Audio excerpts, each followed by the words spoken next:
அஸ்ஸலாமு அலைக்கும், welcome to சித்திமா kitchen. வாழையில பந்தியில் என்னென்ன ஐட்டம் வச்சாங்கன்னு பார்க்கலாமா? அதுக்கு முன்னாடி நம்ம சேனலை சப்ஸ்கிரைப் பண்ணிவிடுங்க. நான் வீடியோ எடுக்கிற காரணத்தினால என்னோட வாழை இலையை என்னால் வாஷ் பண்ண முடியல. அதனால என்னோட லாத்தா தான் பண்ணி விட்டா. வாழை இலையை அப்படியே குளிக்க வச்சுட்டா ஒரு வழியா. எனிவே ஹெல்ப் பண்ணதுக்கு தேங்க்ஸ். வாழை இலையை வாஷ் பண்ணியாச்சு. சாப்பாடு வரும்னு பார்த்தாக்கா கிஃப்ட்டு வருது. செம்ம ஷாக்கு. நமக்கு மட்டும் இல்லை, குட்டீஸுக்குமே பண்ணியிருந்தாங்க. அங்கே வந்து எல்லாருக்குமே கிஃப்ட் கொடுத்துருந்தாங்க. அந்த கிஃப்ட்டில் பொண்ணு மாப்பிளோட நேம் போட்டு டேட் போட்டு வச்சுருந்தாங்க. மாஷா அல்லாஹ், பார்க்க சூப்பராக இருந்துச்சு.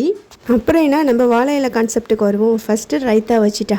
அடுத்தது வந்து ஸ்வீட் வைக்கும் போது என்னோடய இலை ஜர்க்கடிச்சிடுச்சு. அப்புறம் பரவாயில்ல, கேர்ஃபுல்லாக வச்சுட்டாங்க.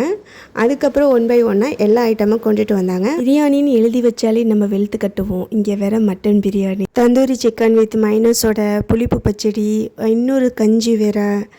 அப்பப்பா முடியலை. இதில் வேறு எக்கு வேணுமான்னு கேட்டு வேறு வாங்கி வச்சாங்க. பட் எனக்கு எக்கு பிடிக்காத காரணத்தில் நான் வேணான்னு சொல்லிட்டேன். சாப்பிட ஆரம்பிக்க கூட இல்லை, அதுக்குள்ளே ஐஸ்கிரீம் வந்து இறங்கிடுச்சு. ஐஸ்கிரீமை பார்த்தா என்ன நம்ம சாப்பிடுவாங்களா, அதோட ஐஸ்கிரீம் சாப்பிட ஆரம்பிச்சிட்டாக. லாத்தாட்ட ஏறிடி கேப்சர் பண்ணிக்கலாம் அப்படின்னு சொன்னேன். போடி, சோறு தான் முக்கியம்னு சொல்லிட்டு அவள் சாப்பிட ஆரம்பிச்சிட்டா. அதுக்கப்புறம் நானும் சரி வெளுத்து கட்டுவோம் அப்படின்னு சொல்லிட்டு ஃபோன் ஓரமாக வச்சுட்டு ஒரு புடி பிடிச்சாச்சு. இந்த வீடியோ உங்களுக்கு பிடிச்சிருந்தாக்க நம்ம சித்திமா கிச்சன் சேனலை சப்ஸ்கிரைப் பண்ண மறக்காதீங்க. இன்ஸ்டாலையும் ஃபாலோ பண்ணிக்கோங்க. கிஃப்ட்டுக்குள்ளே என்ன இருந்துச்சுன்னு சொல்லிட்டு நெக்ஸ்ட் வீடியோவில் சொல்கிறேன். டாடா, பாய், அஸ்ஸலாமு அலைக்கும்.